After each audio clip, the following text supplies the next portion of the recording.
You're listening to a 4x4 Radio Network podcast. This month's Centresteer podcast is sponsored by Commonwealth Classics. Commonwealth Classics is a direct importer of classic vehicles from Europe and South America and has a rotating collection of rare and unique Land Rovers. Their showroom is located in Virginia, just 45 minutes west of Washington, D.C.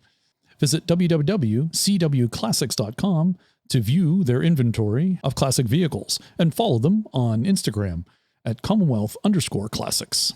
Thank you, Commonwealth Classics, for your continued support of the podcast.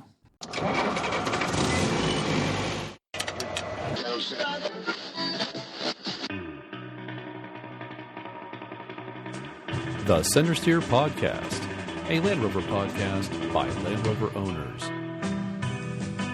Welcome to the Centresteer Podcast for December 2020, podcast number 93. This is the first Land Rover podcast on the planet. Centresteer is a podcast by, for, and about Land Rover owners. I'm your host, John Costage. Joining me over Zoom are Harold, Morgan, and Dixon. Welcome, gentlemen. Hey. Good day. How's it going? It's the end of the year. Thank God. Yes. It's been one hell of a year. On the one hand, it's been a serious chunk blower, but on the other hand, there have been some good things that have happened. Oh, absolutely. Absolutely. Yes. As with everything, there's good and bad. I hope listeners, it was more good for you. Dixon, you have discovered a new Land Rover podcast. Yeah, it's called Rover Talkin' out of Chicago. Interesting. I only listened to one episode so far. How many episodes are there? 8 so far. And they're between 40 and 50 minutes long. So they're succeeding at something we've never been able to do. We started 8 years ago. Yeah, just, like 45, 55 minutes, a monthly. It doesn't need to be long. 8 years later, we're still struggling to get it under 2 hours. I haven't had a chance to listen to it yet. Dixon, is it a monthly, weekly? It's seems to be a bit intermittent. They had a couple that were close together and then a break. The last podcast was on December 18th, and it's all about the Santana and Dakar Land Rover. And it looks like it should be fairly interesting. So the Rovers of Spain and Turkey. Interesting. Yes. You probably saw on Instagram, I got it from eBay, a new Defender, and it makes noises. So check out Instagram if you want to see that. Sounds like you got the 4-cylinder option. I think so, yes. It's fun. It's probably the closest I'll get to having a new Defender in my fleet. How much was the upgrade for the roof rack and the pollen sacks? Oh, that came part of the manufacturer's cost. Okay, so it was the adventure model that you were able to purchase. Yes, and it's I will tell you, Harold, it is all electric. Actually, propulsion is not electric. Propulsion is mechanical because you pull it back and it's rear-wheel drive. And then if you push down on the bonnet, it makes the electrical sounds. I just did it. There you go.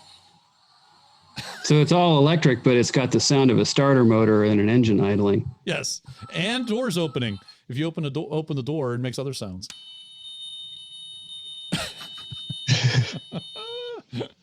Take me to the dealer. Yeah, I'm sure. I'll take it to my local Land Rover dealer. See if you can get a warranty claim when that door chime stops working. Our guest is a returning champion. Jeff Aronson, editor of Rovers magazine, revisits the year for Land Rover and Land Rovering in North America. As always, thanks for your comments, follows, likes on Facebook, Twitter, Instagram, and email. The podcast is now available on YouTube under the account Centresteer Podcast. Rover Kids is not back due to lack of interest. We'll try again next year. Please contact us at any time this year if your kid would like to talk about their own Land Rover interest or obsession. If you've been following Oxford in America, enjoying our interviews with figures in the Overland and Land Rover community, and liking our coverage of most things Land Rover, please consider supporting the show. You can be a regular podcast supporter through Patreon, be a one-time supporter through Buy Me a Tea, or show off your support by purchasing a t-shirt or sticker. Visit our website, centresteer.com, for all the details. Showing your support for the Centresteer podcast also makes a great holiday gift for the Land Rover fan in your life. And a special thanks to our latest Patreon supporter, Thomas out of Pennsylvania. And thanks to Daniel for his generous Buy Me a Tea donation. Thank you too. Appreciate it. I remind you, we have a voicemail feature on the website. Record your comment or question, enter your name and email, and just send it in. This is what Jimmy Poindexter did. Let's play the voicemail now. Hey guys, good evening. My name's Jimmy Poindexter. I'm from Roanoke, Virginia. Found your podcast about 3 weeks ago. I think I've listened to about every episode. Just finished up with number 92. Ordered me one of the autographed books. My question is, I was wondering if there was any tips or information or anything you'd like to send my way. I'm gonna be looking for a disco, probably late spring, early summer, for an everyday driver, more or less. It'll be an extra vehicle, but I'll probably end up driving it every day and wheeling some with my overland group. But I was just wondering if there was any tips or suggestions you would give me on what to look for a good vehicle versus a bad vehicle. Some of the major points I kind of have a heads up on the gaskets and the rot, especially I think in the back of the frame. Yeah, some of that, but anything and everything just to make sure I'm on the right page would be great. I appreciate it. Thanks for the podcast. It's been very educational for me, and I enjoy listening to it. So keep it up. Keep up the good work, and Merry Christmas. Have a good day. Take care. Bye.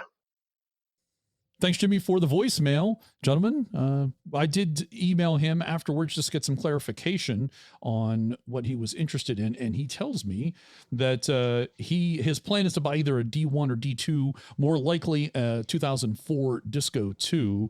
And he said further, he says that really the question boils down to, if you were to give a newbie a checklist for looking at these models, what would it be? Like the issues and problems in purchasing one as a daily driver. Well, first off, Jimmy, my first recommendation is to get some sleep. Because if you just found us 3 weeks ago and you've listened to every episode, yeah, dude, you need to get some sleep. Then once you're rested, next thing you need to do is go find a local club and hang out for a while and make some friends and get their ideas. Because I think that's a better resource than us, to be honest. He is in the Virginia area, so I did direct him towards Rove and Rome. Get him hooked up with those guys, and that'll be the best resource that Jimmy can find, I think. But definitely that's how the affliction starts. It's going to be an extra vehicle, but I'm going to end up driving it. Yeah, okay, that's how it starts. Welcome to the club, Jim. I mean, you covered the basics as far as potential problems. Absolutely get a service history if possible, because you want to look to see what's been worked on of the problem areas you talked about. If they've never been worked on, then you're going to be the one to do it. Beyond that those items you mentioned, the 04s in particular were prone to liner slipping, which can get costly in a hurry. Basically, you want to buy the best truck that you can afford, because I think in the long run, especially when you don't have a lot of practice at playing with these things, that's going to be better for you. I guess that's where joining a local club comes into play too, because then you can better know the history of a vehicle. If someone's looking to sell one or is familiar with a vehicle, they can get a better history on it from the club members. Plus you tend to get a better deal, to be honest. I mean, the club members tend to sell things at a more fair price because they're not really trying to make money. They're just trying to pass it along to somebody else that can use it, and they'll make a good deal to support their friends in the local hobby. Actually, I just received a article from a Will Shiflett for the OBLR newsletter on things to look for on a Discovery 2.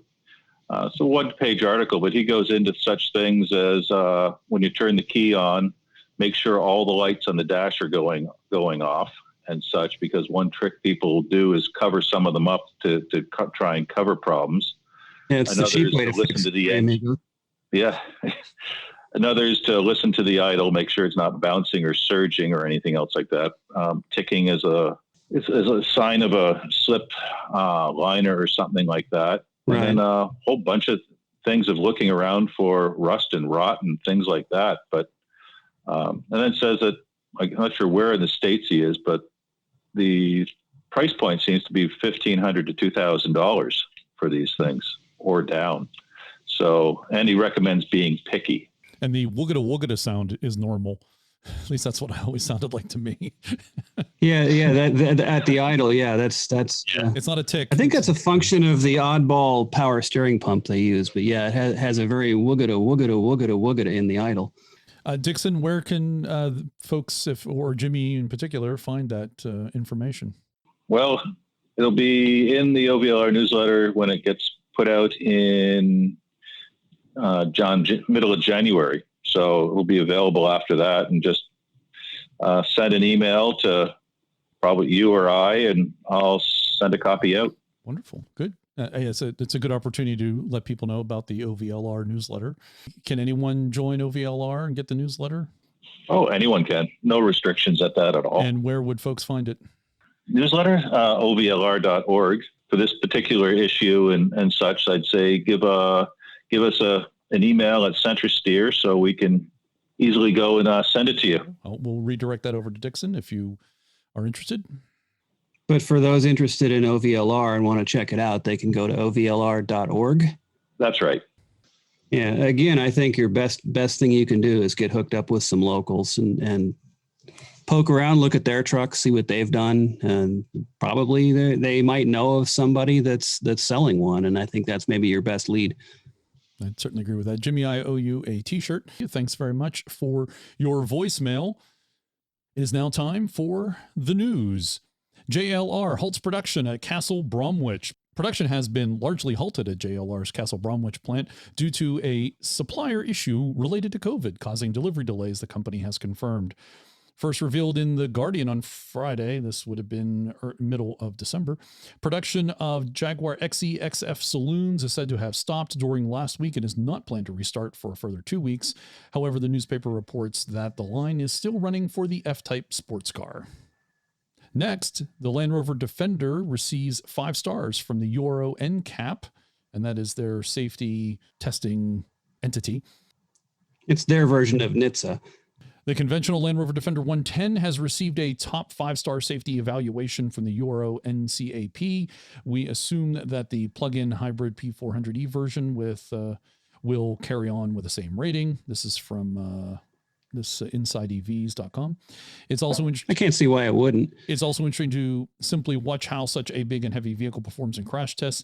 It seems easier for Defender than normal cars because there is more space to absorb the impact. And I'd recommend you check out the video. There's a video with this. It's a 3.5 minute video. They show you all the tests that go on, and it's actually impressive to see the testing that goes on and how the vehicle reacts. Crash testing is always fun to watch, but I really enjoyed the frontal barrier test. I think it's just really cool how neatly everything folds around into a nice cube. I'd like to actually buy one of theirs once they're done doing this, because I'd love to cut the front end off and graft it onto a vintage Defender. I think it'd be a cool look. I think those videos are really interesting when you compare them on how badly cars from the 70s do in the same tests. Oh, yeah. Yes. Yeah, don't watch an original series or Defender take those tests. Yeah, you can definitely see where crumple zones have made a major advance in safety and technology as the front end just kind of crumbles and there's less impact into the cabin. The crumple zone has actually been moved into the vehicle instead of from the occupants. Yes. Right. Good way to put that. And the interesting thing about those tests is, despite them getting a 5-star rating, they actually get points off for the amount of damage that they do to pedestrians and other vehicles, because it's such a large vehicle. So word to the wise, if you're walking around, don't step in front of a Defender. Next up, just to show you how much dealers, especially here in America, have to spend in order to update their showrooms. The local Land Rover dealer in my area is called A&L Motors, and we talked about them before. They had been updating their dealership, and they've completed that, a $15 million renovation. just that was to update. They have also a BMW dealership. This is just the Jaguar Land Rover part of the dealership that they have.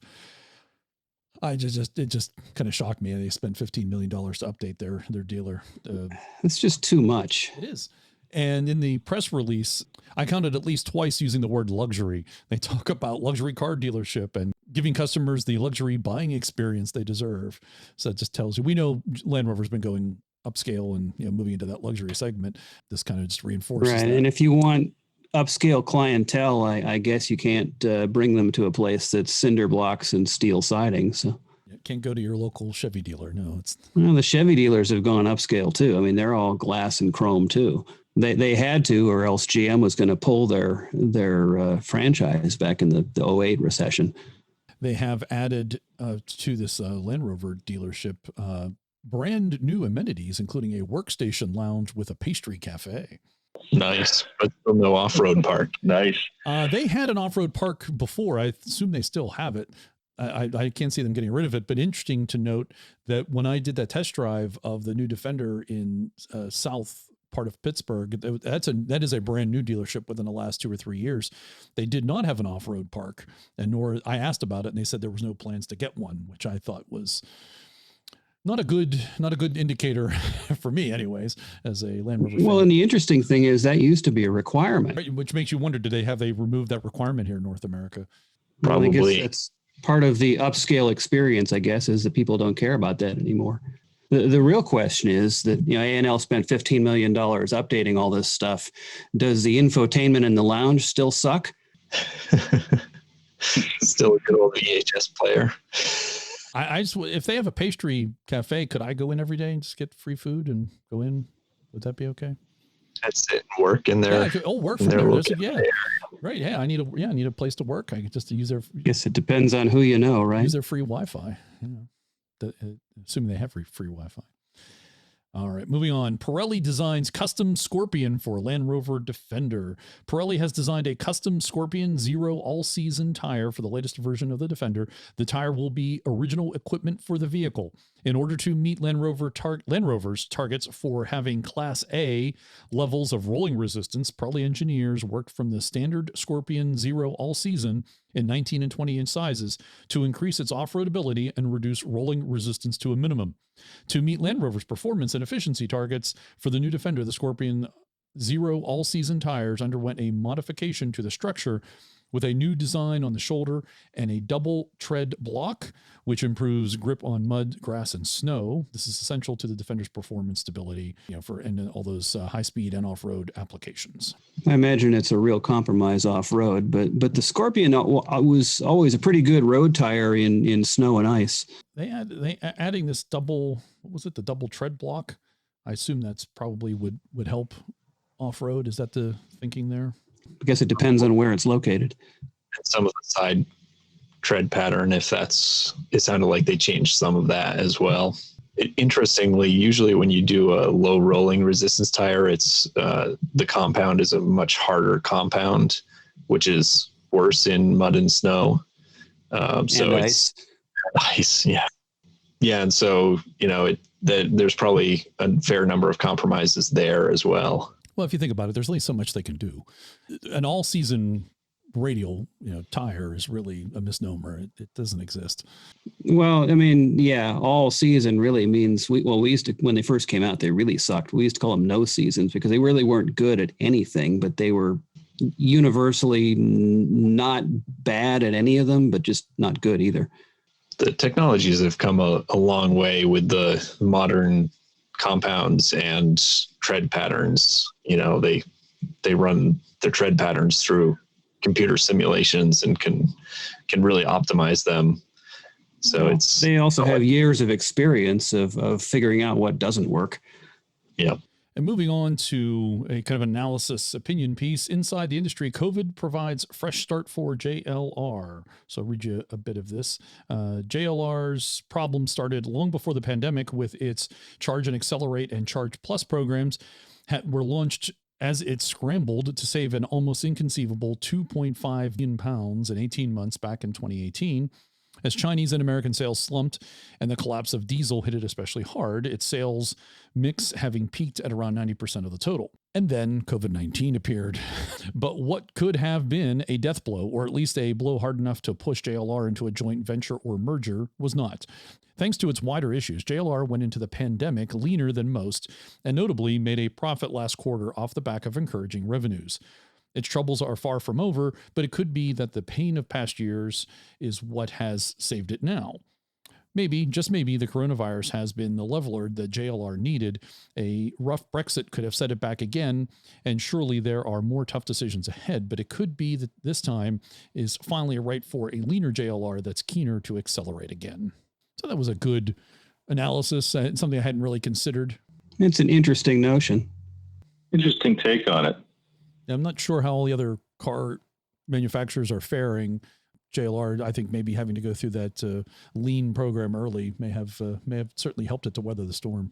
And also being a smaller company and really targeting at this point the luxury market probably helped there, that they probably didn't get quite as much contraction as some of the other bigger marques would.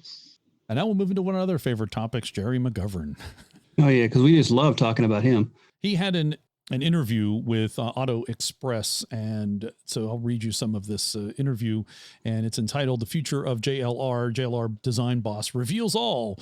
I'm not sure about that, but so I'll read you parts of it. If you want to read the whole thing, certainly there will be a link in the show notes. He sat down with Auto Express to give an exclusive insight into his plan, starting with why he feels it's important to have one man leading the vision for Jaguar and Land Rover. Quote, the automotive landscape will change significantly over the coming years, with pending legislation potentially forcing automotive brands into similar technical solutions for its products. So it makes sense for JLR to have one creative leader to ensure that the essence of both its unique brands in design and overall tonality is developed in a compelling manner while maintaining clear differentiation. The chief design officer must, of course, be supported by a design director for each brand, with Julian Thompson at Jaguar and Massimo Francella at Land Rover providing a strong and balanced creative leadership for the JLR enterprise. Thierry is very much aligned with this view, unquote. McGovern has clearly clicked with the new boss as he explains, quote, I found him truly inspirational. His insight into luxury consumerism is something that resonates with me. You'd understand that, given that he's a Parisian, and that's where a lot of great luxury brands emanate from.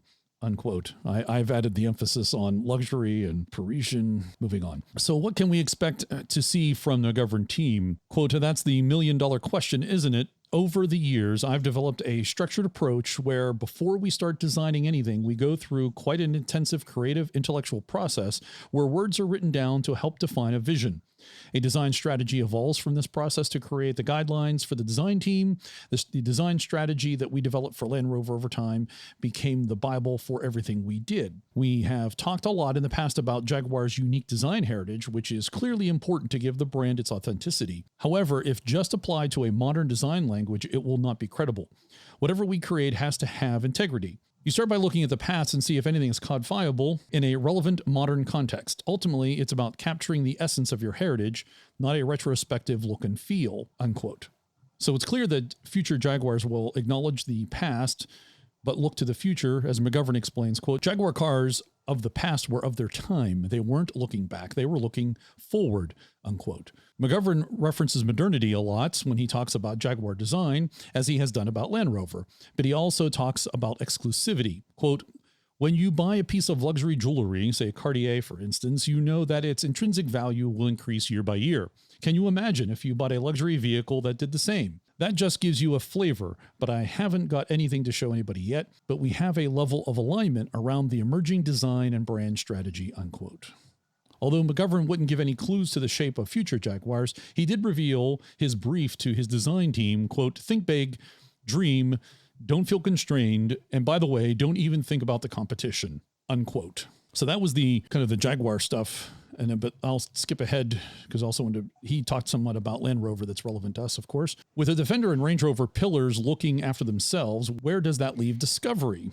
Quote, for me, the one area that is ripe for development is Discovery, because now that we've got Defender doing a specific job that the Discovery in the past had to compensate for, there is now the opportunity to create something different. So we are focused on this, as two is the next generation of architectures, because they will define potentially what a lot of our future vehicles look like, unquote. And when it comes to the much rumored new crossover model, McGovern gives little away. Quote, I wouldn't believe everything you read in the press, unquote. Quote, however, while I see opportunities for new types of products within the Land Rover brand, I do not see any sense in a fourth pillar, because that would be a differentiation of our fundamental strategy. Let me put it another way. When we continue to explore opportunities, because Land Rover particularly and Range Rover have shown with the Evoque and with the Velar to a degree the potential stretch in the brand, so we continue to look, unquote.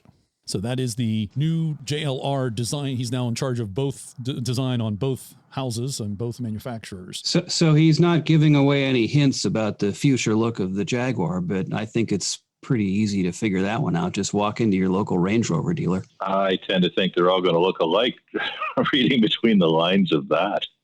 Exactly. Yeah, he clearly thinks that the likes of the Velar and such are the future, and he wants Jaguar to look to the future instead of the past.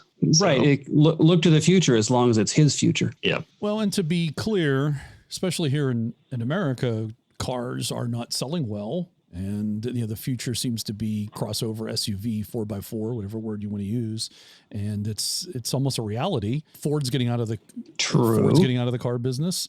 I suspect others are doing it, even if they're not saying it. Yeah. With the exception of the electric Mustang. Admittedly, there's going to be exceptions, right? But maybe that's where Jaguar could fit a slot. Maybe there's an exception there. I think Jag could do well with an electric sports car, but I'm thinking, yeah, you're right. I mean, the future is crossovers and SUVs and that sort of thing, but they can still have an identity of their own. They don't have to look like Range Rovers, but that's the shape Jerry likes. Do you think the I-Pace and the F-Pace look Land Rover-y? I don't think so. Yeah, to a certain extent. Well, regardless, to me, they don't resonate Jag. They don't look like a Jag. Well, we've gotten to a point in car development and design where a lot of vehicles are looking more similar to each other due to a whole bunch of standards, which didn't exist in the early days of vehicles and allowed a lot more freedom in design. So a lot of brands at this point are actually starting to look back to try to differentiate their brands again. Certainly see that more in the four-wheel drive marks or models. I don't see that looking back would be a bad thing for Jaguar. Well, given that Jaguar has some classic designs from the XK120 to the saloons to the E-types and such, there's a lot there they could certainly use. And frankly, small SUVs, it's getting hard to tell them all apart on the road nowadays, with aerodynamics pushing them all into the same mold. I think that, well, like Morgan said, they're starting to look at differentiating themselves. I think that can be done. And if you look back to like the late 70s when the shared platforms, like especially within like GM, the different divisions and the shared platforms, those cars all did look alike. They were just badge engineered identities. But then a decade later, they figured out how to do shared platforms and still give them a visual identity. So I think we're kind of in that area right now with the shape. I think that these companies are going to start to figure out how to have similar platforms and similar envelopes, but still give them some identity. It's just a matter of figuring out how to do it. Starting to think, based on what he's saying, that cutting some models might not be in order. And we've heard that discussed before about cutting models. And that may be the future. If you're not selling a lot of cars to begin with, maybe Jaguar cuts down to 1 or 2 models instead of, what do they have, about 3 or 4. And further to the point, what family does Discovery support? And maybe it's time for Discovery to go. Or just have it do something that the others don't. I think just thinning the herd in general, just to get rid of the overall dilution factor, will help all of them. But I think really, if I were in charge, not saying that Jag has to make only sports cars, but I'm thinking Jag needs to do something that Land Rover doesn't. And sports cars obviously would be a great way to do it, but I think, sort of electric and future tech and move way upscale and go after like Tesla. Which leads me to, I think you make good points there, Harold. But what about the future of Discovery? We have kind of brought up before, and McGovern kind of mentioned it. I think the Discovery made more sense before Range Rover got over proliferated. So I think if you thin the herd at Range Rover, there's maybe more opportunity for Discovery to do something that Range Rover doesn't. But right now, Discovery started as the poor man's Range Rover, but now it's at a price point where it's not the poor man's anything. Right. And plenty of Range Rover models that are the poor man's Range Rover. Well, right, exactly. And I think maybe that's a problem. I think that's diluted the Range Rover family. Interesting questions. I'm not sure. Don't know where you would put Discovery these days. Well, I don't think anybody knows, including Jerry. I agree that it was, poor man's Range Rover, but I also think that it was the modern Defender of its time, and where Defender should have moved to. So now that you have a modernized, it filled a niche. Now that you have a modernized Defender and you have the Range Rover doing its thing and proliferating models. Right. It's a very, there's no room for it anymore. What is it doing? What's it doing? I mean, you're right. When it came out, it was positioned neatly between the Defender at the low end and the Range Rover at the high end. And it was, an upgraded Defender and a poor man's Range Rover. But now there's such crossover in price points now that it's not clear what it is. I actually think it would have made a nice entry level Range Rover, like make it the size, maybe like a baby Discovery, don't call it the Discovery Sport, it's just called the Discovery. And then you would maybe move up, or have it the Range Rover Sport model, but don't call it the Range Rover Sport. It's the Discovery. That's the kind of the sporty one. They already have these models. I tend to think they're not willing to get rid of the Velar name, or get rid of the Evoque, or get rid of the Range Rover Sport. Well, again, I think personally, I think they're posturing to become the Range Rover company. I think the Discovery, if you really want to maximize the name value, that's your entry-level Land Rover product, period. Then that's where you discover what Land Rovers are about. Well, we'll move on to non-land automotive news, but not specifically to Land Rover news. Japan plans to phase out new gasoline cars by the middle of the 2030s. All new vehicles sold in Japan by the mid-2030s will be hybrid or electric, as the government begins to unveil concrete steps for reaching its goal of becoming carbon neutral by 2050. So how many countries are we up to now? And also adding to this article is Singapore plans to phase out fossil fuel powered cars by 2040. Harold, let's see. Good question. Let me switch over to our. I guess we need a running tally on our website or something. Maybe you should do that. It's we're pushing almost over 15 different countries in different forms or another, and also some states here. And Toyota to discontinue the legendary Land Cruiser in the U.S. after 2021, according to a new report from Car and Driver. 2021 will be the final year for the Land Cruiser in the U.S. The Land Cruiser has earned its legendary bones as a durable, capable off-roader over the course of more than 60 years. Here in the States, the model has evolved from something akin to a glorified agrarian implement to a leather-lined Land Rover, Range Rover rival. In other parts of the globe, the Land Cruiser lives on in similar guises and more utilitarian configurations, including pickup trucks, prized by farmers and freedom fighters alike. But despite the FJ's, I'm skipping ahead, of course, but despite the FJ's rising status as a collector's item, the strategy doesn't appear to be where Toyota is going with our Land Cruiser. Rumors persist that the company plans to re-envision a North American Land Cruiser as an even more luxurious and upscale model than today's SUV, which already starts at $86,000. Oh, when I first read it, I thought that was the price they're going to, not the price they're at. Okay. So, I mean, basically, it's just the same conversation we've been having for several years about the Defender, just in a different language. Very much so. Similar design structures and everything underneath. It's still a body on frame design and all of that. Interestingly, they have a Lexus version, which is even a higher starting price. Well, and that's their Range Rover competitor. Right. Exactly.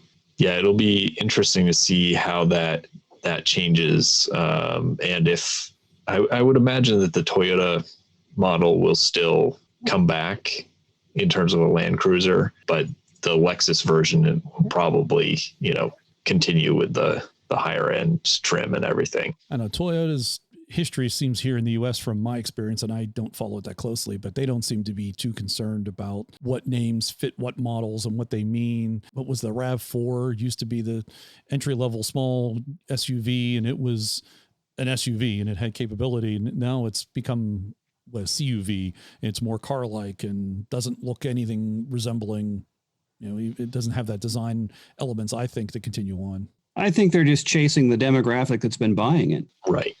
Yeah. But what I'm interested to watch and see is if they're going to do a rework of the Land Cruiser, or re-envisioning. If the new Land Cruiser is going to go after the Defender in the same way that the original Land Cruiser kicked the series truck's butt. Right.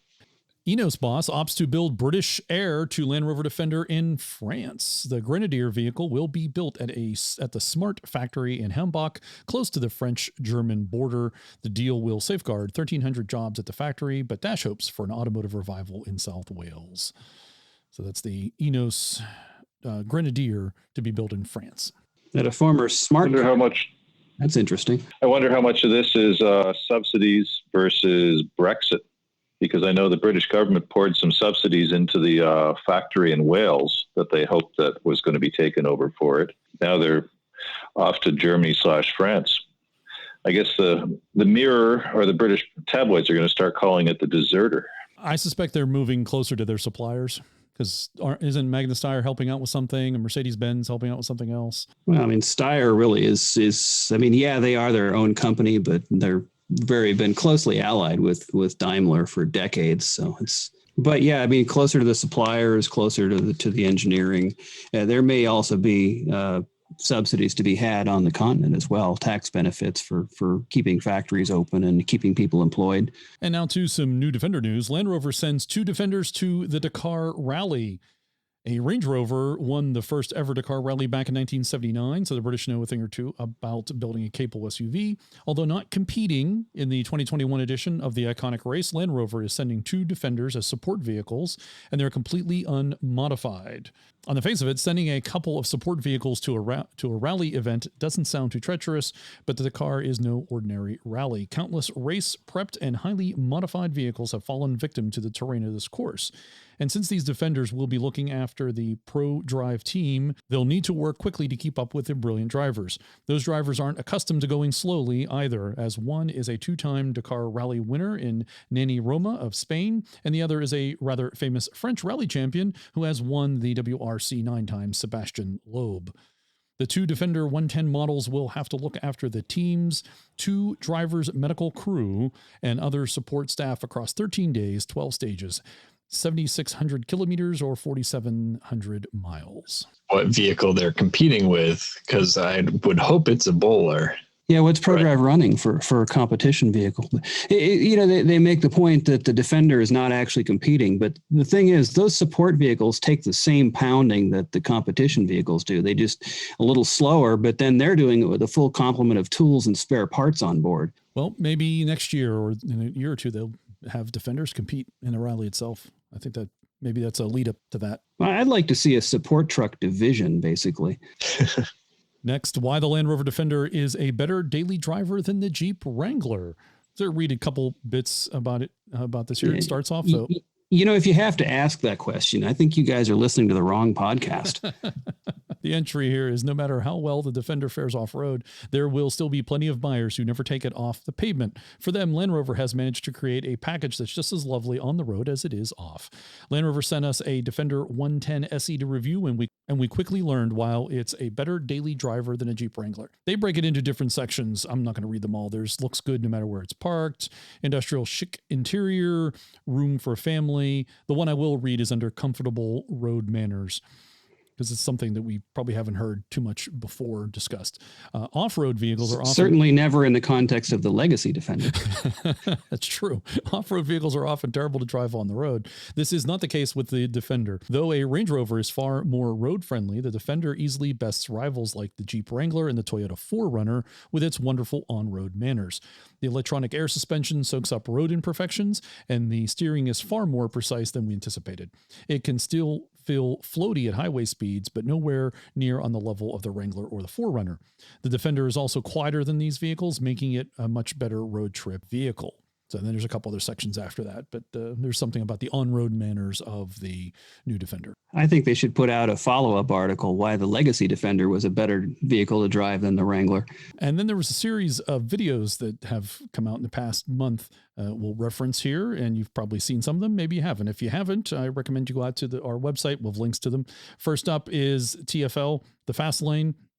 I think this is their 3rd Defender they're on, and they took this one. It's the blue one. I think it's with the V6 or the i6, and they took it to in the snow in the Rocky Mountains in Colorado, and it's about a 15-minute video, and they show you what it was capable of and how it did. And they didn't do anything terribly difficult or get into any trouble. They were by themselves, but it was. They may be a bit gun shy at this point, given their history. But they did do a video where they did a comparison with 2 other models, and I forgot to note that article here for the podcast, so maybe we'll talk about it next month, where I think they did a little more challenging things with the Defender. But you can check that one out.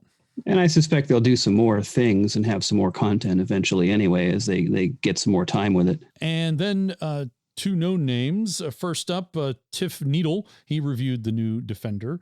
And this article starts with, after Richard Hammond had a go in the all-new Defender, Tiff Needle is much obliged to give his thoughts on that very same Defender. But as opposed to Richard's criticism, Tiff defends the unibody sport utility vehicle for an understandable reason. And he goes on, you watch the video, I think it's 8 minutes or so. Basically, it's all down to being a good manners on road. It's about, luxury. Shocker. I know you've never heard that used in the context of the new Defender before, but that's what he kind of gets down to. And then Richard Hammond of Top Gear and now was it Drive Time fame. He drove that very same Defender, and this time he had some time behind the wheel, and he took his dog with him this time. So it's titled here, Richard Hammond tests the new Land Rover Defender with his dog. Well, the dog is only with him for half the trip, mind you. One of the things he noted of the more negative aspects of the car is the wind noise that the massive mirrors create. Hammond says, quote, door mirrors this size means I can hear them because it's like pushing two kitchen doors forward through the air.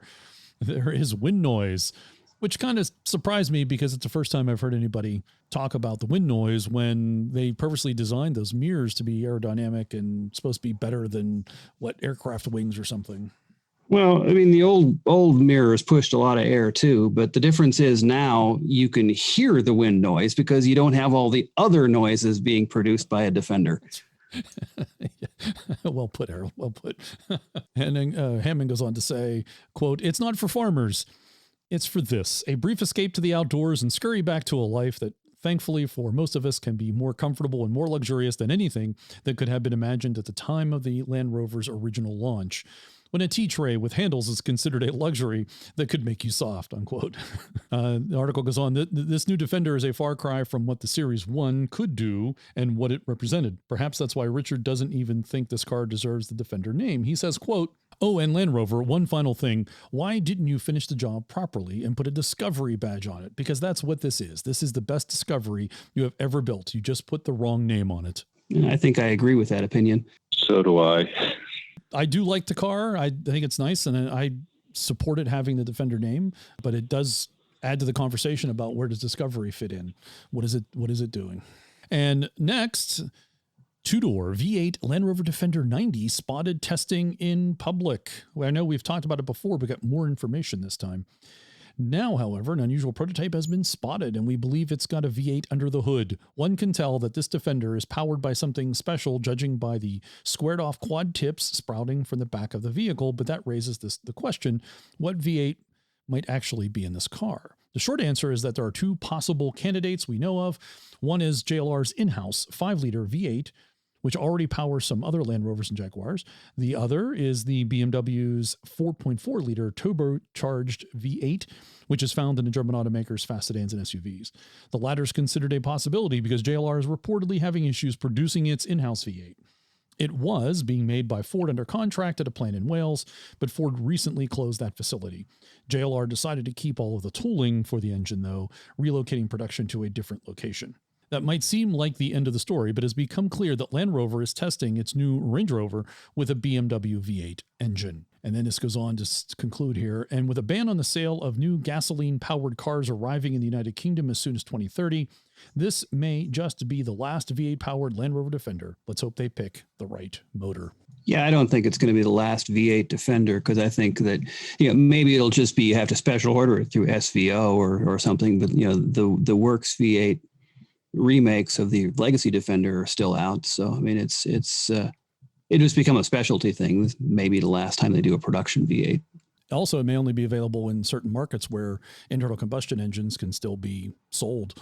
It might end in the UK. Right. It might end in Japan, but we still may get it here in the US. But I think that's another reason to partner with a bigger company like BMW, as Land Rover is really more of a boutique manufacturer and supporting all that infrastructure and capability to build a internal combustion engine when the majority of your vehicles may not be right. You're not going to do enough volume to justify the certification costs, if nothing else. I mean, you got the production engineering, but then you've got the cost of certifying it in various markets for the emissions. And this wouldn't be the first time that they've purchased engines from BMW for just this purpose. There you go. Hopefully that V8 is also available in the 110 and comes here to the US. So yes, we'll keep watch and remains to be seen. Absolutely. And speaking of the 90, a first drive by Motor Trend of the 2021 Defender 90. Less is more. Well, maybe. In this case, the 2021 Land Rover Defender 90, less is most definitely less. 17.1 inches less to be precise. Make no mistake, the short wheelbase version of our 2021 SUV of the Year winner is still a good thing, offering, like its longer sibling, a truly unique combination of luxurious refinement, there's that word again, on-road and Jeep-like capability off-road. But whether less is a... Hold on. Jeep-like off-road? Come on, really? Do we have to lower our standards? But whether less of a good thing is actually a good thing depends on what you're doing with it. So they go on to talk about, I'm going to pull some things out about the 90 that I think that compare it to the 110. You can read the whole article on everything they're talking about, but I'm going to pull out the differences. The 190 is very much its own device. It only 60% of its parts are shared with the 110. Here's some details. In simpler terms, JLR body engineers chopped 17.1 inches out of the central floor section of the 110's D7X platform and joined together what was left to create the 90. Both front and rear crash structures are the same for the 90 and the 110, the Defender chief engineer Stuart Firth confirms. Other unique architectural elements under the 90 skin include the fuel tank, the second row seat structure and mounting, the rear subframe forward mounting structure, the springs and stabilizer bars, the exhaust, and electrical wiring. Externally, the Defender 90 shares everything ahead of the windshield with the 110. The vertical panel at the rear lights, the rear door are shared as well. The B-pillar has been pushed back and the front doors are longer to allow access to the rear seats, and the rear quarter panels and the roof are unique to the short wheelbase version. With the air suspension raised from its normal ride height of 8.7 inches to the off-road setting of 11.5 inches, the Defender 90 thus has a 31-degree breakover angle compared with Defender 110's 28 degrees. Approach and departure angles, 38 and 40 degrees respectively, are identical to the 110, but the better breakover and tightened turn circle make the 90 just that much more maneuverable when the going gets tough. As it always has been. The 90's always been better. The 90's always been better in the woods than the 110. And the Defender 90 feels more agile on road too, with steering assistance and stability control algorithm calibrations are unique to the 90, and the 90's rear stabilizer bar is about 20% smaller to compensate for the difference in weight transfer under cornering and braking. The 90 is the lighter, quicker, more agile, more capable Defender, with prices starting at $47,450 US for the base 4-cylinder model, undercutting the 110 by 8.5%. It's the most affordable too, but it's not necessarily the best Defender. Once you're in, the legroom is good, and because 90's rear seats are mounted higher on part of the D7X structure that is located behind the second row seats in the 110, so too is visibility. But the higher floor means you can't slide your feet under the front seats. The load space behind the rear seat is tiny, though the height and width are the same as in the 5-door 110. The distance between the rear seats and the rear door is just 18.1 inches, half of that of the bigger Defender. Folding the 90's rear seats forward increases the length of the load space to 51.7 inches and the load capacity to 58.3 cubic feet, but the numbers flatter to deceive because of a 4-inch high cross-car beam at the base of the rear seats means the load space floor is not flat. And concluding here, a tiny handful of enthusiasts will lust after the 90 as the ultimate off-road Land Rover, but most Defender 90s will, like all short wheelbase Jeep Wrangler Rubicons that never see a dirt road, be purchased by urbanites who want a "hey, look at me" vehicle to take to the mall or the beach. For them, the Land Rover Defender 90 is a 21st century version of the personal luxury coupe. Sounds like the 90 has found the stadium seating that the Disco lost. True. So it's the smaller version of the 110, but apparently load space is compromised. I like the notion of the 17-inch cut and shut. That's Defender history there, because they used to cut the 110 chassis and add 17 inches to make it a 130, and now they're taking it away to make the 90. We got some heritage going. That's good. Oh yeah. Good. I wonder if you can buy that 17-inch chunk and then make a 130 with it. Interesting. Someone's going to probably try it now. And you can now order the 90 on the USA's Land Rover's website. I think it starts at $46,100 though, which I think is a little less than what that article said. It's in the neighborhood. And finally, our final article here is about Lucky 8. And Lucky 8 has developed off-road equipment for the Disco 5. You may recall they helped out with the Trek vehicles earlier, I think this year. I think that was actually January of last year, or about this time last year. I saw one of them at Overland Expo last fall. And then they extended that now to the new Defender. And I think they did a really nice job. And this article from Gear Junkie explains some of the things they did. So we're going to read through that. This is their build concept. So the idea behind the Defender 2, as they call it, was to create the ultimate OEM style quality, off-road capable new Defender. So nearly every modification can easily be changed back to stock form. Each modification is top quality and looks like it could have rolled out of the Land Rover factory. The basis for this build is a 2020 Defender 110 SE with the 3-liter i6 engine, optioned with a rear locker and terrain response 2. First was fitting massive 35-inch mud-terrain tires under the new Defender. No easy task and required some serious knowledge. In the end, Lucky 8 managed to make 35 by 12.5 by 18 Toro Trail Blade MT tires on tough Ant 18-inch wheels fit. They first swapped out the rear brake calipers for smaller units to fit the smaller tires. Next up was a set of Proud Rhino lift rods for a 2.5-inch lift while retaining all air suspension functionality. A bit of lower bumper trimming and custom fender brackets provide just enough room in the wheel wells for the new treads. And to open up those wheel wells, the little bit that was needed, Lucky 8 also moved the front intercoolers. Up front, the Proud Rhino Defender 2 has a hidden winch tray that holds a worn winch, and Land Rover Snorkel keeps fresh air, clean, cool flowing to the engine. Proud Rhino rock sliders help protect the side body panels from obstacle impacts, and Land Rover Fender Flare Kit helps contain the wide mud terrain tires.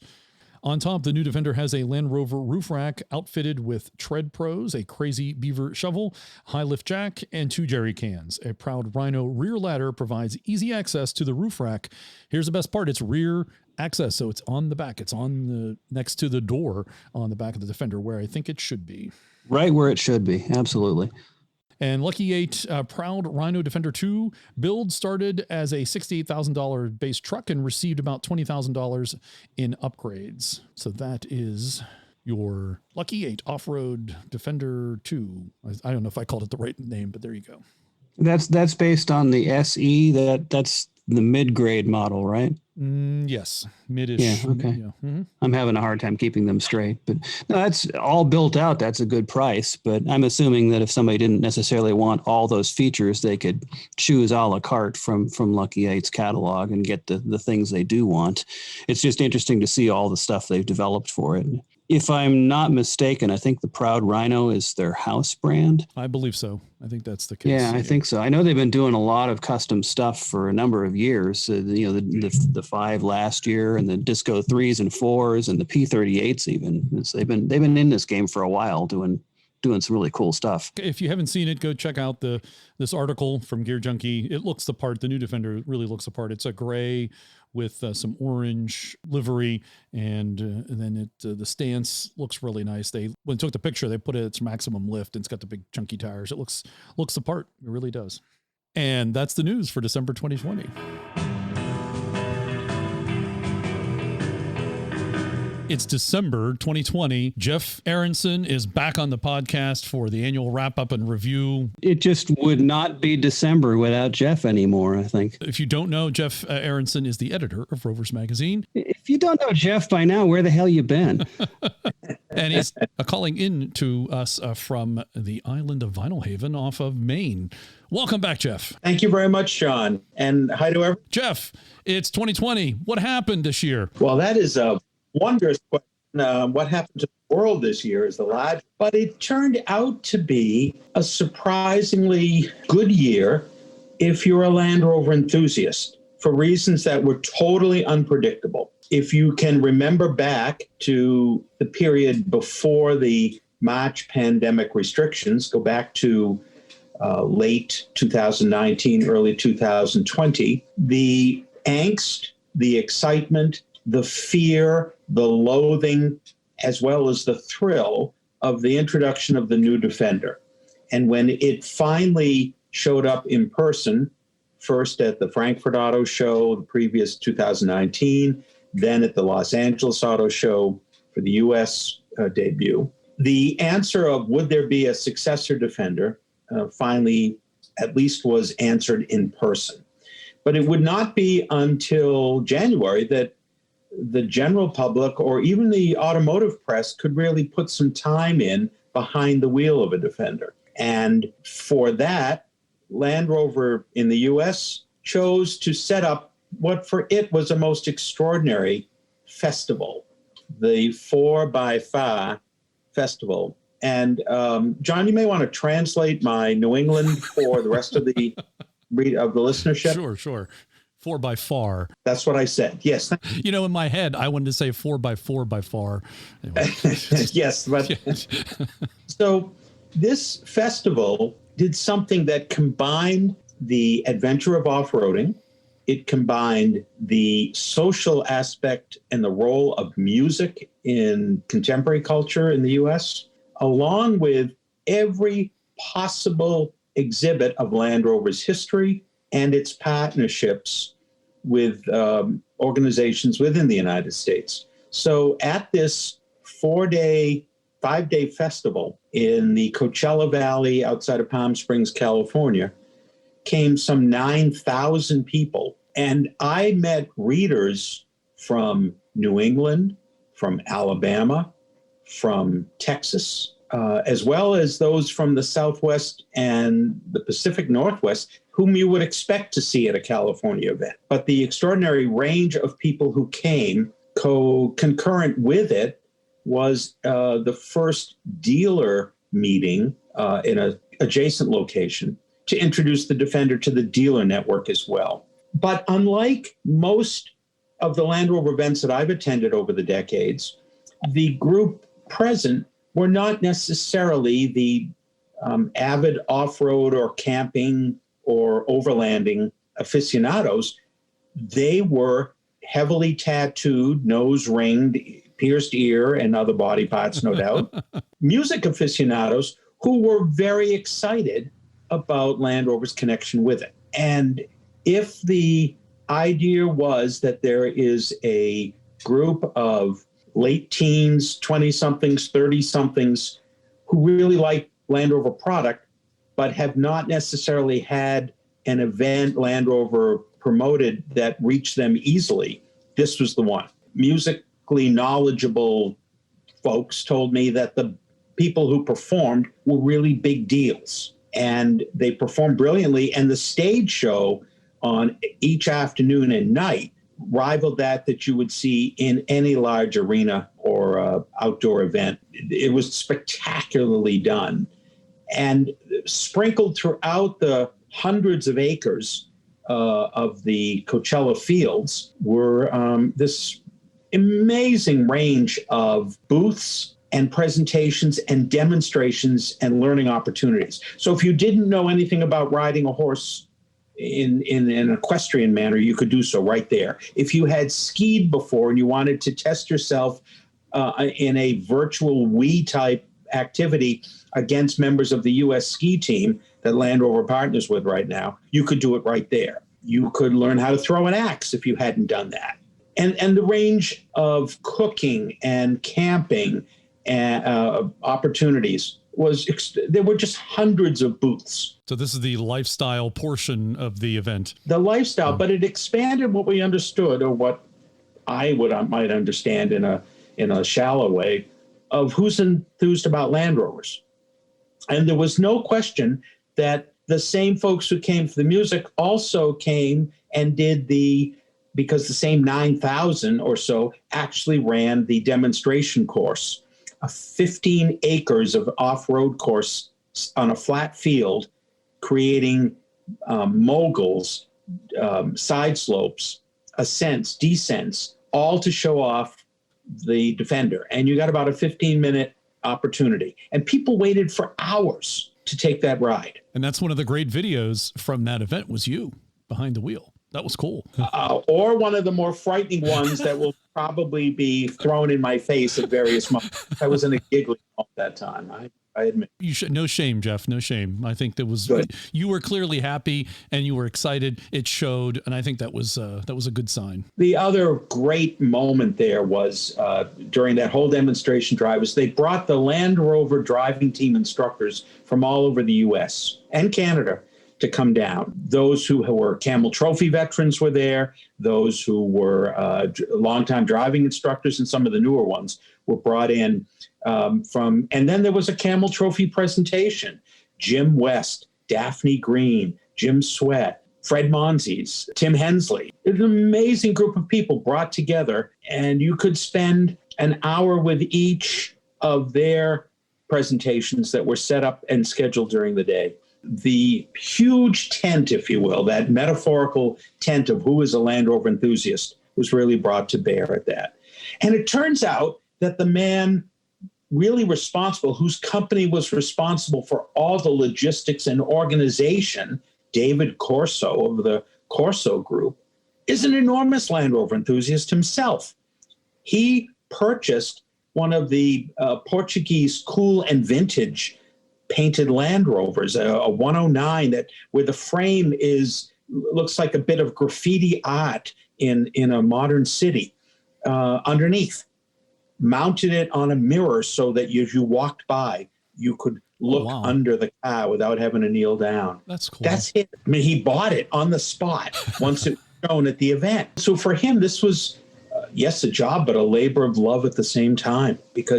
And they seem to find so many of the folks who were involved, the head of the U.S. Equestrian Federation, Jim Wolfe, who's recently retired from there, but he was a Land Rover owner before they became involved. So that emotional experience was terrific, and I had a wonderful time there, and it was worth every moment. Did they have Steve McQueen's series truck there? Steve McQueen Series 2A. They had Mike Bishop's I Found the Series 1 there. They had the very first prototype Velar, the early Range Rover there. And they were all beautifully set up and wonderfully accessible. Great storyboards that went with them, and you could people to open a door so you could sit in one if you wanted and get in it. Yeah. Cool. So that just like Oxford, climb at will. Climb at will, exactly. So that was your, only time driving a new Defender, is that correct? That was the first time driving a new Defender. I was fortunate enough in September of this year, Land Rover US had kept postponing when the press drives would be. And they finally worked out a system of putting the Defenders in different parts of the U.S. such that you could meet pandemic restrictions and still go drive one. Okay. So they carefully discovered, in my case, that in September, the states of New York, New Jersey, and Vermont would accept somebody from Maine to come without quarantining. And they picked who was going to go on each drive. We wound up at the Land Rover Experience Center for the off-road portions. And they did the same at the Biltmore. And I thought they did the same in California at the Quail, but I'm not certain about that. But all of this was done because they kept having to postpone when you could actually have a press drive. Indeed, as you know, the factories in Europe had to shut down, so the supply chains were cut off really by March and April.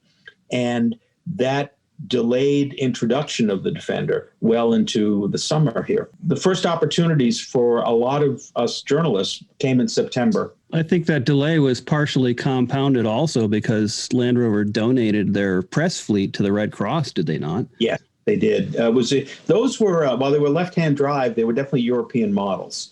We were told that, it said all over, and a couple of them were prototypes. Yes, they did wind up, and good for them. It was a great a very cool, responsible thing. Now, as a vain journalist, however, the fact that I didn't get one of those to take with me, that cut right to the deep. Yeah, for the summer on Vinyl Haven would have been perfect. Yeah, exactly. What are your impressions of the new Defender? Well, I have to temper my impressions of the new Defender to include my impressions of most automobiles built after 1990. And so my impressions of the Defender, as I summed up in our holiday issue of the magazine, superb capability off-road, belied its extra length, turned brilliantly, traction control worked superbly. The idea of, from all of our lifetime experience with Land Rovers, that you need a lot of momentum to tackle a difficult ascent or a bog of some sort. No, you turn the dial and you let the vehicle walk it through. It has that capability. But the side of the new Defender that, and let me just stress, the new Defender, unlike my Series 2A Land Rovers or the North American Defenders of the 1990s, or those that we're bringing in from the 80s and 90s now as imports into the country, no longer is it a challenge to take them on a long highway trip. It is simply not a challenge. In fact, they are brilliant. They're totally brilliant. Everything from acceleration to fuel mileage to handling capability, all of that is far above what we're used to and what we anticipate. Does your foot get wet when it rains while driving it? Nothing got wet. What? Nothing. What? Dusty. Oh, Jeff, come on. This kind of takes the whole experience out of the Land Rover experience. Well, all I had to do was get back into my 2A when I got back home. And you have an abrupt realization. I had to get a towel. Yeah, we had to get a towel. Yeah. Welcome back. Welcome home, exactly. And I bet your shoulder doesn't hurt either, right? From having to kind of scrunch. No, you're not scrunched in the car. And of course, the power assist works brilliantly, electric power steering. It really is a remarkable bit of engineering. Right. Land Rover insists to me in numerous interviews with different folks in the UK that the durability and reliability are hallmarks for longevity, so that 10 years from now, 20 years from now, you shouldn't fear buying one. Time will tell. My issue with the new Defender, as it is with most every new vehicle, is simply that I don't want an assist in driving. I want to be held responsible for my driving. So I don't need to be nudged if I'm not in the perfect center lane. I don't wish to be alerted if somebody's passing me. That's why there are mirrors. That's why I like to look out the rear of the car when I back up. That complexity concerns me. So too does the sense that engineering assists exist for their own purpose. It's almost as if they have run away with what it means to be a driver of a vehicle. I prefer to be responsible for the vehicle, which means that the vehicle has to signal to me what's going on. There's nothing like a 2A to signal to you every mile per hour that something different is happening. And there's nothing like that sense of wandering that the classic Defenders all have to let you know that you really have to pay attention while you're driving. Goes all the way up through Defender, the Legacy Defender, same thing. You got to pay attention. You never feel more involved in the decision-making process than when you're driving a Land Rover. Well put. Right. And I miss that. But it's something that exists within contemporary automobiles and contemporary consumer expectation. And I recognize that you really can't pretend to sell a vehicle in any number or even to sell a vehicle legally that meets that if it doesn't have those capabilities. You're absolutely, I think I completely agree with you. You're absolutely right on that. It's just the modern car, modern vehicle manufacturing it's where we are. It's where the status is. It's where If you want to sell cars of any number, they've got to appeal to a larger number of people. And it's not just the appeal. The automated things exist because most of the car driving public can't be trusted to make these decisions on their own. That's a good point. You're right. That's true. So long and short is it is a remarkable vehicle. They've done a wonderful job with it. It does exactly what it's supposed to do. I know of enthusiasts who have purchased them. I know one a Canadian in, I believe, Alberta, drove right up to the Arctic Circle in his. He's going to write it with magazine. Mind you, from Alberta, that's not that much of a trip. No, but it is. It's an accomplishment, but it's an accomplishment in a new vehicle in the winter. Oh yeah. Okay. So he took a gamble in a way. Sounds Top Gear like. Hey, let's get in a brand new vehicle and just drive to the Arctic Circle. Drive it. See what happens. Let's see what happens. Let's drive to the pole. So Bob Steele, the former president of the Rover Owners of Virginia, purchased what he believes to be the first one to show up in Virginia. When the moment he was order number one at the dealership, and then accompanied Oxford as it came from the West Coast to the East Coast by towing out another Land Rover, another series Rover, to accompany it for part of the trip. Bob towed it out on his new Defender, so it handled all the towing and all the highway driving perfectly fine, and then proceeded, of course, to follow it off-road as well. So people are happy with them. I'm confident, because it's a new vehicle, that there are headaches that are popping up. It's a complex vehicle like so many new ones. Hopefully they'll be sorted out, and at which point it will be a star for Land Rover. I'm curious to see how they hold up 25 years down the road, and also what the new Defender equivalent of the Three Amigos is going to be. Right. There will be something. There will be something. But it's interesting, it speaks to the growth of Land Rover. The two Amigos of a Series 2A are the alternator lamp and the oil pressure lamp. Yep. It's grown to Three Amigos for the Disco 2 and other warning lamps, more complicated ones. So I'm encouraged. I also recognize that for a lot of enthusiasts, the appearance, the styling, and the overall complexity is unnerving, and it's not what they really wanted in a Defender. But numbers are holding up brilliantly for Land Rover's expected sales in the U.S. They had, back in 2019 at the Los Angeles Auto Show, they said, we want to see 20,000 sold in the U.S. That's our expectation, and that's going to be the largest or the second largest market in the world.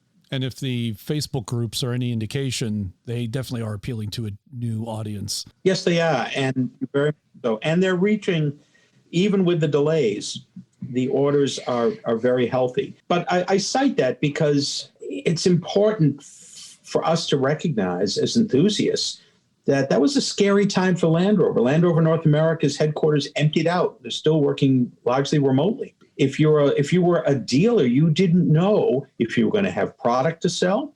You didn't even know if people were going to want to buy an automobile. And there was a couple of months in automotive news when it was a fairly scary thing to be reading every week. Automotive sales have picked up.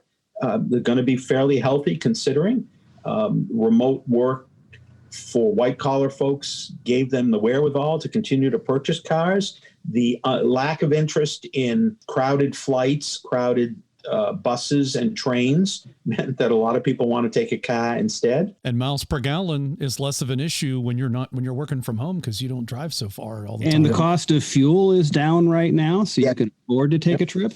Yep. Well put. And really a road trip is sort of a self-quarantining experience anyway. So, well, particularly if you're riding with me in one of my Land Rovers, where it's generally a social isolation trip. Nobody wants to ride them any distance. And with the ventilation of a vintage Land Rover, you don't have to worry about. Right, exactly. There isn't a virus around that can put up with a 2A's leaky's door seals, right? Right. Or even a 1987 Defender for that matter. It's isolating because you can't hear at speed. Two, it's ventilated very well. Right. And if I were to carry vaccine, given the temperatures we've had here the past few days, it feels as though I could take the vaccines with me in the car and nothing would thaw. See, doing important things for important people. There you go.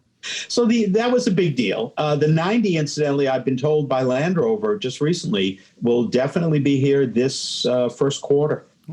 Good. They're taking right now, and the 90 will be here. Interesting one. I asked about, you remember we all saw the beautiful photos of a 90 commercial. Van one with the steel wheels. With the Wilkes Brothers logo on the side. That thing was beautiful. Brilliant. So I asked those questions. A, will we be able to get steel wheels in the U.S.?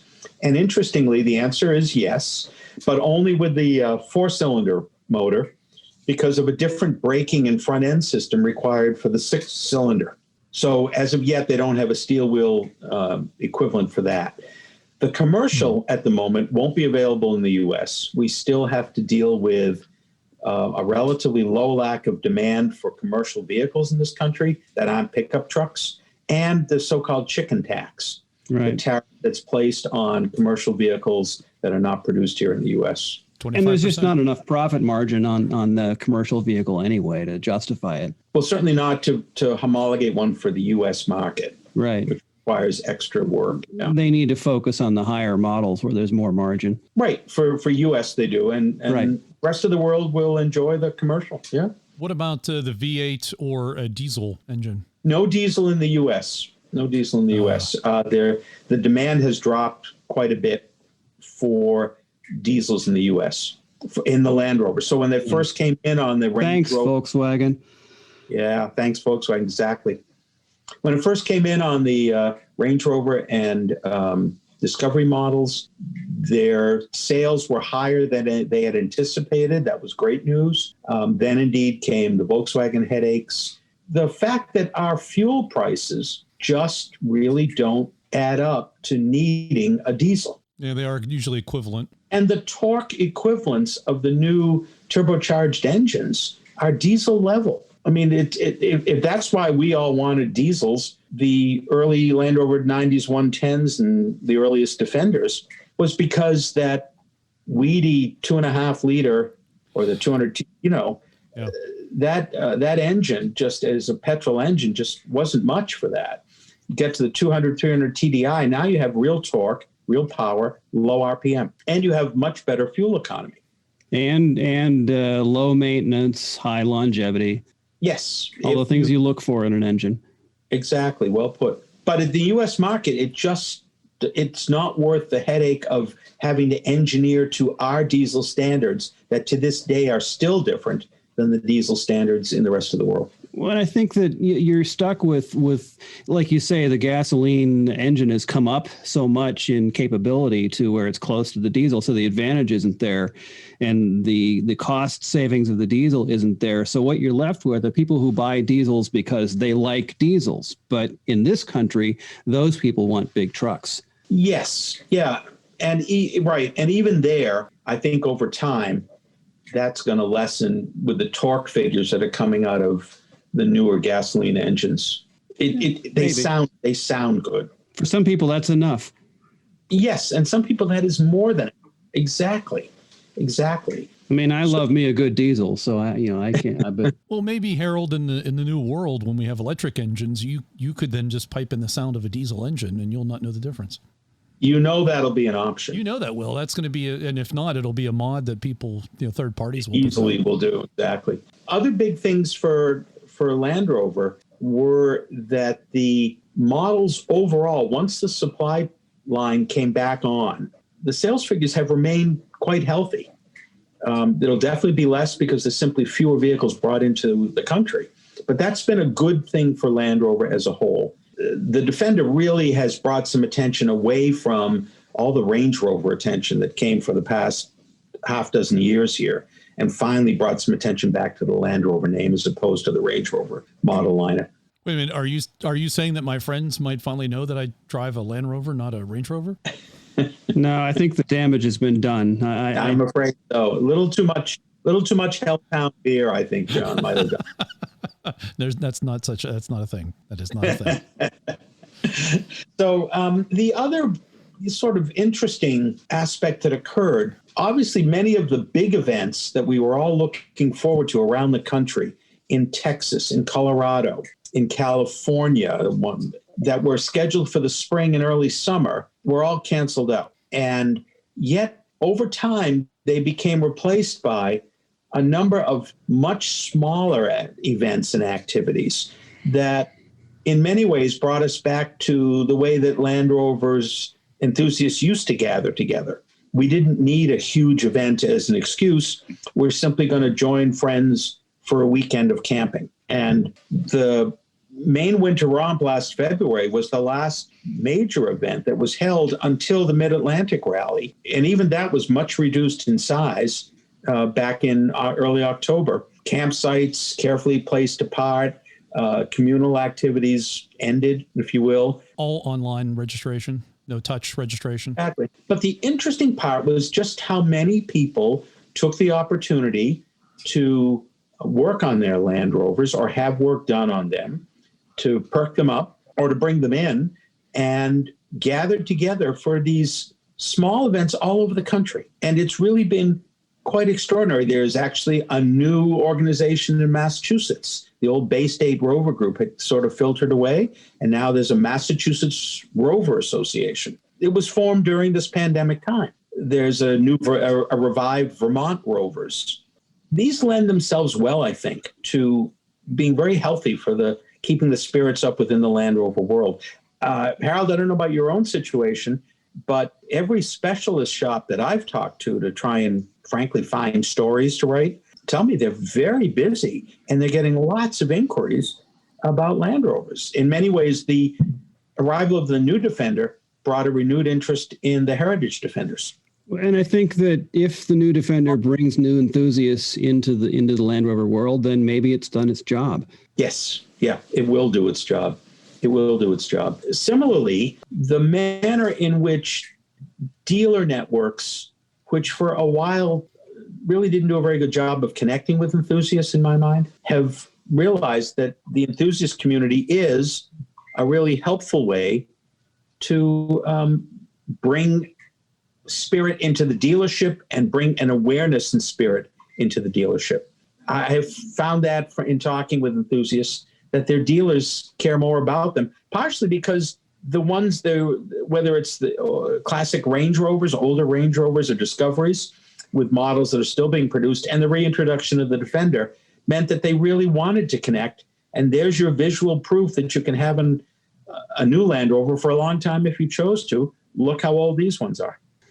So I'm very enthused about, obviously, a very enthused period about the product lineup. I am very enthused about the energy and efforts that specialty shops are putting forward in keeping Land Rovers on the road. It's a big deal. I'm really impressed, frankly, with what the parts vendors are doing to source parts at a difficult time. It's not easy for them. It's not easy when shipments get waylaid or when people stop producing at all. And international shipping became a headache during the worst of the pandemic. Still is. Still is. Very much. Still is. Very much. So all of these things could conspire to really put a damper, but I don't think there is a damper. I don't see it on social media. I don't see it in the club scene. People are eager to get out and do things. And if it reorients us away from some of the bigger events to do smaller things with some social good attached to them, so much the better. I don't know, John and others, if you've seen that the Soul Health Society has gotten behind an effort to provide used camping gear, or new, as you choose, and basic supplies. They want to send a couple Land Rovers down to the Navajo elders just for them to distribute because of housing problems and work problems, et cetera, that are affecting those communities. There's a chance for us to do more than just sit amongst ourselves and celebrate how cool we are. And I applaud that. Yes. I do like to celebrate just how cool I am. Don't get me wrong. And how many people come to that party, Jeff? Oh, that's a thing. You know, revenge is best served cold. Beware. All right. I was born and raised in the cold, so I'm used to it. Maybe I should reword that. How many people do you allow to come to that party given social distancing requirements? Well, one very encouraging thing to me is the energy that went around. And John, I know you wanted us to talk about this briefly. The energy that went around the 50th anniversary of the Range Rover. I actually got a call. You may know there's a specialty shop down in Dallas, Texas, that converts 90s and 110s into 130s.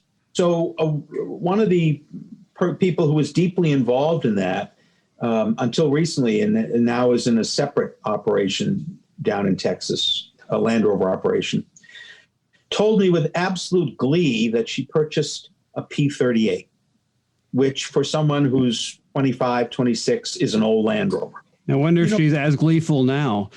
She still is. So she had it for a while. No, really? We all know the horror stories. But that being said, when they work, as we put in our story, when they're maintained, they're a great vehicle. And to see that there's an affection for those, the late classics. Of course, the early ones have always held that. The early discoveries, to see that that they are capturing people for the same reasons that they captured folks when they were newer, is very encouraging to me, because it really means that there's a healthy respect and appreciation of the Land Rover, of the Range Rover models and the early Land Rover models. The Range Rover really helped save the company. Without the Range Rover, particularly the Evoque in Europe, in terms of manufacture, the capital wouldn't be there to develop the new Defender. I should add the Freelander too. The Freelander helped. The Freelander too. Thank you. Thank you. It was hugely important in Europe, as was the Freelander too. Yeah. Yeah. Not so much in this country, but in Europe. Not at all. Not at all. But then this is the country where the Range Rover Sport is the preeminent Range Rover model. And that's not the case in most of the rest of the world. But the total Range Rover family lineup, which I think unfairly got too much attention from Jaguar Land Rover from 2010 until recently, I'm hoping that they'll put that same invigoration into the Land Rover lineup. And I think they've started nicely with the Defender and the Defender 90. So do you see the Defender line becoming the family that they discussed? There's discussion of a baby Defender, of maybe a 130 type model. Yes, I think it'll follow just as they've done with the Range Rover lineup, and the rest of the world doesn't need the size of vehicle that we need. So what we call the baby Range Rover, the baby Defender, is really one that in other parts of the world isn't such a baby. The Discovery Sport sells much better in the rest of the world than it does here, because here it's a small vehicle. Although it sells well here too. It does sell well as a good starting model. It's a great vehicle. I love the ones I've driven. And it's the right size. I'm just not my 109 is the biggest thing I've owned. And the new Defender is, you hear about it, that it's big and it's large. When you see it in person, it's even bigger than you expected. Yeah, but it's not suburban bigger. It is. Yeah, it's in some ways it's massive. But I think it's massive in our eyes. If you see it parked next to a Suburban, a Tahoe, a Jimmy, or a conventional four-door pickup truck, quad cab pickup, it's not that big. To me, it's huge. Right. And again, my delight in driving it is that even with the extra length, it just didn't feel that big. Well, it is 10 inches more wheelbase than your 109.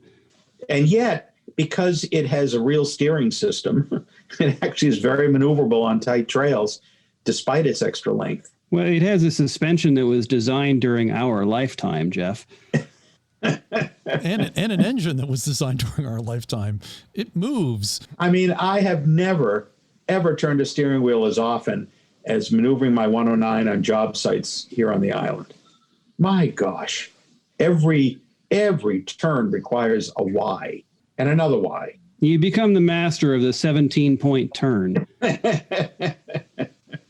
Absolutely. So on all those counts, I'm very encouraged by what 2021 would bring. Obviously, I'm hoping and praying, as is everyone, that the vaccines are both effective and accepted such that we can open ourselves up. We will, in Maine, we would love to welcome more Canadians, Dixon, and hopefully that border will reopen once we get our act together. Well, I'm certainly hopeful that it will open after January 21st, so the winter romp is possible. But at the rate we're going, I don't see that happening. No. And Dixon would just like to retrieve his Land Rover from New Jersey. That would be nice. Dixon, it has kind of a Sopranos feel to it. Let me retrieve my Land Rover in New Jersey. And remember, Ben was a political figure in New Jersey. Oh, he still is. Yes, he is. You're right. Till this fall. So, just be careful of what you wish for, right? Well, sadly, I did go and consult with government officials on whether or not my Land Rover could be pushed across the border. And sadly, it still remains no. It's not considered essential, which I think is a travesty. Yes. Land Rovers are considered essential. They're very for all important. Sorts of reasons. They do important things. They do. aren't you in the national capital of your country? I am. Aren't you an essential worker? Well, that's a different discussion. Not essential enough to actually have to go into work, which is very good. I see. And not essential enough that you could say that my vehicle, which is in the United States, needs to come across the border. That's right. Though I'm still trying to figure out how people that are delivering yarn are considered essential and are crossing the border. So, Dixon, I have an answer for you. You need to bring a herd of sheep in your Land Rover back. It's for the yarn needed to keep Canadians warm this winter. It's not bad. And there's a whole bunch of sheep at Ben's place, too. The original sheep and collie carriers were Land Rovers. Yeah. Yes. Slightly different subject for you, Jeff. What's your thoughts on the new CEO of JLR? I have a feeling they're looking to change Jaguar and possibly, have it become the electric division and maybe eliminate cars. You mean cars in terms of sedans and so on? Passenger cars. Right. So, this is where we in North America are almost outliers to the rest of the world. There's a spirited discussion in the other major markets of the world, the European Union, China, about electrification of automobiles. And here, unless you're Elon Musk and you are one of his fanatical cult followers of the Tesla lineup, electrification is simply not widely discussed. And the challenge for Jaguar Land Rover is we are one of 180 markets that they sell in. We're a big one. We're an 800-pound gorilla, but we're just one. And electrification is going to come regardless of what we do in the U.S. So a small manufacturer like Jaguar Land Rover has to figure out how are you going to meet the apparent requirements between 2030 and 2050 for electric vehicles. And how are you going to raise the capital necessary to create those vehicles without selling, frankly, older technology vehicles in your major markets that produce high profits for you? That's going to be their big dilemma. I think Ralph Spaeth, he's remaining with the company in a board of director capacity. But as an engineer, it was remarkable to have a genuine automotive engineer in charge of a major manufacturer. He's one of the last. I don't know enough other than from his Renault days about the new CEO and what he will bring to the table or not to be able to really comment on it. And I haven't heard anything through Land Rover North America about any effect it's going to have on them. I think the bigger issue will be how can you produce cars that sell well here, vehicles that sell well in markets that are fossil fuel based at the same time that you're producing and at a very high investment cost vehicles for the rest of the world that may have to be certainly hybrid and maybe all electric at some point. Yep, it's an interesting conversation. I note with interest they converted in is it Youngstown, Ohio? Yes, Lordstown, Lordstown, Ohio. Yeah, and it was a General Motors facility, which has since closed about 2 years ago, and now is going to become they're calling it the Lordstown, I think a truck, and they're going to turn it into an electric vehicle. It's electric pickup truck. Yeah, there's a number of electric manufacturers starting to stand up. And I think they'll have a place.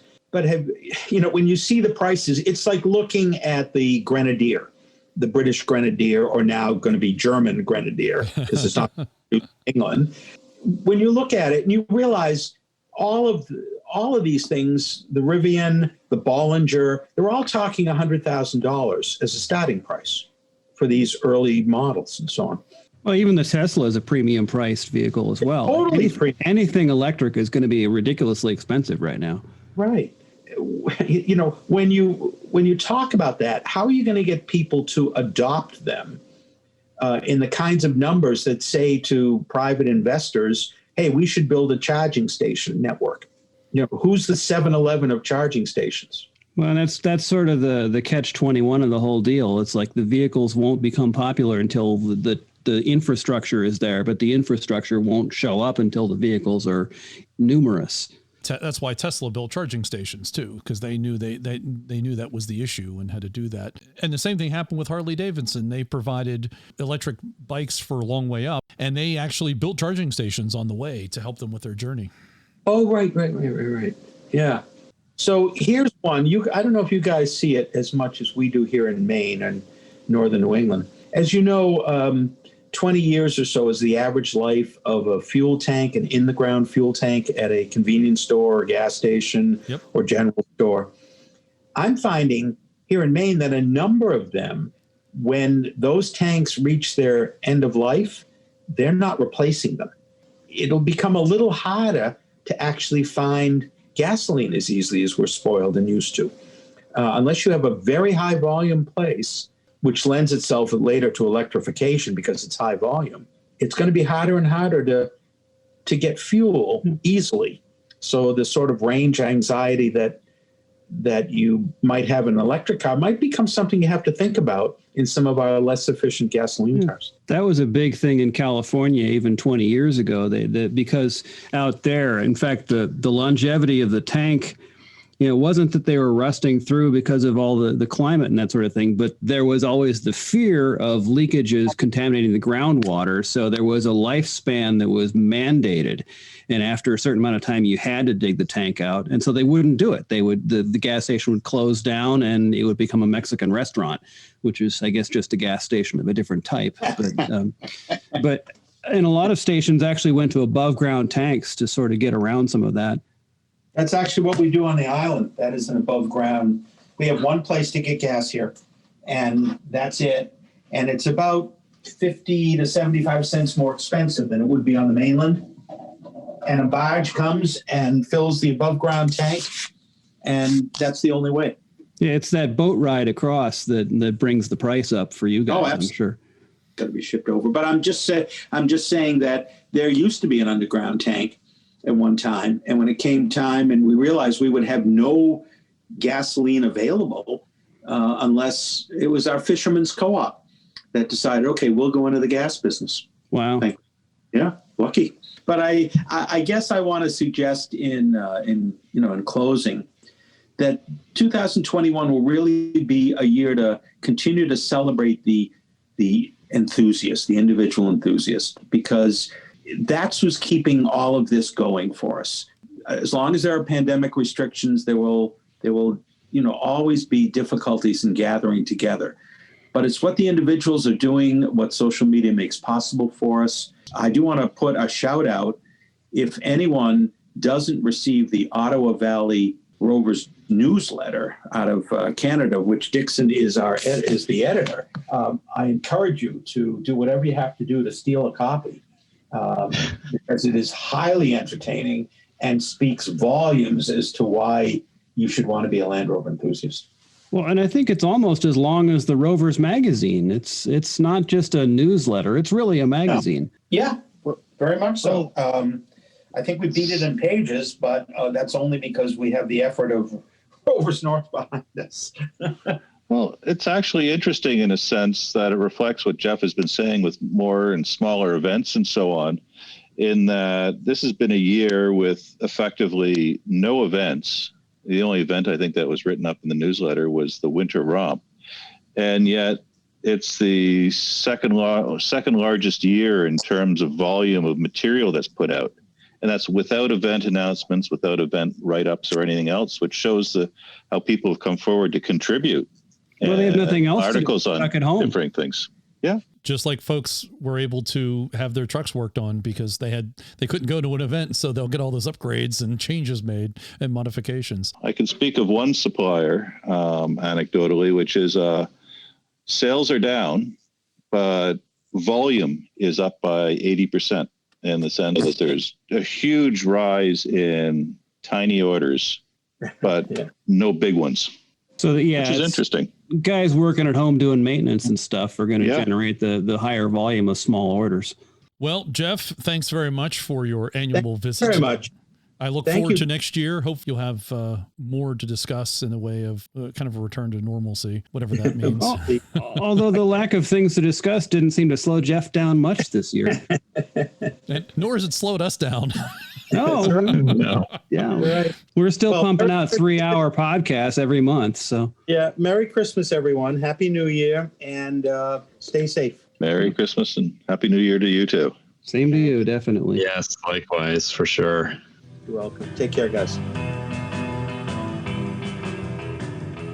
This has been show number 93. We hope you enjoyed it. Thanks to Morgan, Harold, and Dixon. Gentlemen, thanks for coming on the show, being part of number 93. Yeah, no sweat. Been a pleasure. Thank you, as always. And thanks to Jeff Aronson for being our guest this month, and also to the One True Packs for his continued production support. And as 2020 draws to a close, I want to thank all of our guests this year for sharing their stories. A special thanks to David Short for successfully shepherding Oxford in America under unique circumstances. And continuing thanks to Adam Bennett for sharing Oxford with the world. And thanks to Brian, Morgan, Dixon, and Harold for contributing month after month. Or you could say since you were about to say continue, you say for continuing to show up.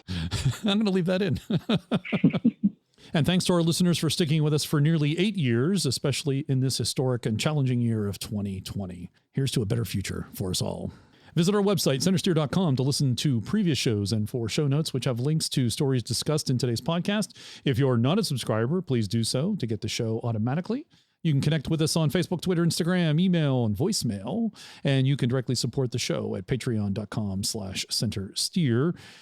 You can buy a t-shirt, sticker, or even buy us a tea.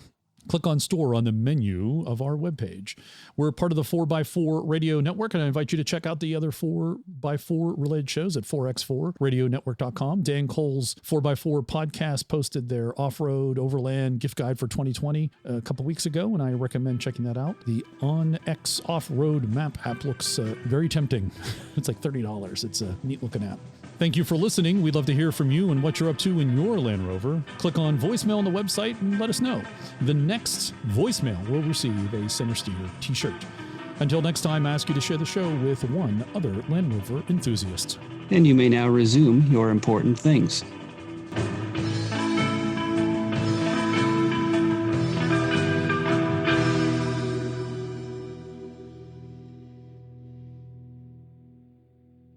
It's not considered essential, which I think is a travesty. Land Rovers are considered essential.